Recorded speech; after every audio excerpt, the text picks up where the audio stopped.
Hi there, and welcome back to the Lisa Nichols Show, where I share the tools and techniques that we all need to live the life that we deserve, to have the joy, the prosperity that's our birthright. I love reading your comments. I love seeing your engagement. It reminds me that we're all in this together. So, in this particular episode, we're going to have a courageous conversation because that's what we do here. We have courageous conversations. Let's talk about how do we transform your money mindset from a place of lack and limitation to a place of prosperity. So, money, first of all, let's be very clear. Money has a masculine energy. The conversation about money is a masculine conversation. So, as a man, men are actually more comfortable talking about money. Women, we talk about it, but we're not quite as comfortable with it. Now, nothing I say is absolute. You might be a woman and quite comfortable talking about money. You might be a man and talking about money is uncomfortable. On average, this is the case. So money, what I recognize is that we have a money blueprint. We have a money history. And that money blueprint, we didn't create ourselves. It came from our parents. It came from our community. It came from our economic experience in our household. Like we have so much money history. We have a cellular experience with money that's really shaped and formed before we turn 10. By the time we're 21, we already have a complete belief system around money, just in time to be out on our own. But it's an unconscious belief system. If money was divisive in your household with your parents or your family, then your relationship to money is that it could potentially be divisive. Let me make sure I never work too hard or I never argue over money or don't discuss money so that it's never divisive. While that's a noble concept, oftentimes it causes you to not talk about money, to not discuss money. You also may think if I have too much money or if I keep too much money, it makes me less of a good person because good people give it all away.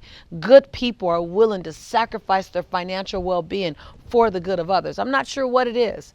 I'm just here to tell you that our money blueprint, our cellular relationship to money, is often shaped by the time we're 10 and solid by the time we're 21. So I'd like to invite you to discover, uncover what's my true belief system around money. I was shocked to realize that I had a negative perception of wealthy people at one point. I said, wealthy people, and like raise your hand, give me some props if this is you. If not, don't worry about it.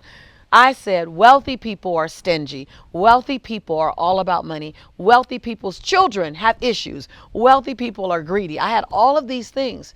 And here I was in my 30s pursuing what I called to be prosperity and wealth. And yet I had all of these unconscious belief systems. Well, here's the gift. The gift of this work, the gift of this channel, the gift of this tribe is let's bring from your unconscious to your conscious. It's okay if you have that belief system if that belief system serves you. But I realized that I was pursuing health wealth, relationship wealth, financial wealth, but I had a perception about wealthy people that wasn't in alignment with who I am. So what did I do? I had to heal my relationship with money. I had to develop a new belief system around what wealth can look like. I had to say, wealthy people can be spiritual. Wealthy people can have amazing children. Wealthy people can be generous. And then guess what happened? I began to meet people whose financial status put them in a certain income bracket, and they were kind and they were loving. So I invite you to look at, are you living in a relationship with money that you created? Or are you living with a relationship with money that was created for you? I used to always say, my grandmother can make a dime go in 20 different directions. I never asked the next question to see, would my grandmother have preferred 22 dimes? I wore my poverty. I wore my scarcity. I wore the badge of robbing Peter to pay Paul with pride. until I realized that that was an optional badge and that I can pay Peter and Paul and still save. And so I want to invite you to challenge your belief system around money. Challenge your spiritual belief system. What do you spiritually believe about money? And does that belief system still serve you? What's your economic belief system? How will money operate in your household? How will money work in your household? How is money navigated within your household? And if it doesn't support what you want to create, challenge that belief system. I invite you to look at money in your culture, because culturally we have a relationship to money that was handed to us simply by the mere fact that you were born inside that culture. If it serves you, keep it. But if it doesn't, challenge it. How is your relationship to money based on your gender?